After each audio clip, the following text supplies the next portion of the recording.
સુરત શહેર માટે હવામાન વિભાગ દ્વારા આજે રાત્રિથી આવતીકાલે વહેલી સવાર સુધી રેડ એલર્ટ જાહેર કરવામાં આવતા તંત્ર અને જનપ્રતિનિધિઓ એલર્ટ મોડ પર આવી ગયા છે।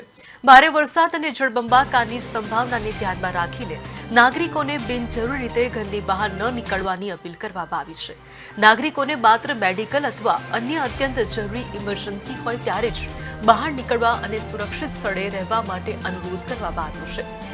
સાથે જ જનસેવાની ભાવના સાથે રાહત અને બચાવ માટેની ટીમોને પણ સતત સતર્ક રહેવા માટે કહેવામાં આવ્યું છે। સરથાણા સ્થિત જનસંપર્ક કાર્યાલય સમગ્ર રાત ખુલ્લું રાખવામાં આવ્યું છે, જ્યાં કાર્યકરો, કોર્પોરેટરો અને હોદ્દેદારો જરૂરિયાતમંદોની મદદ માટે ઉપલબ્ધ રહેશે। સીમાડા, સરથાણા, કઠોદરા અને લક્ષ્મીનગર જેવા પાણી ભરાવાની સંભાવના ધરાવતા વિસ્તારોમાં ફાયર બ્રિગેડ, બોટ અને રાહત ટીમો તૈનાત કરવામાં આવી છે। વિનંતી કરું છું, આખા સુરત શહેરની એસએમસીની તમામ ઓફિસો આખી નાઇટ ખુલી છે પાણી ભરાવા વગેરેને નિકાલ કરવા માટે।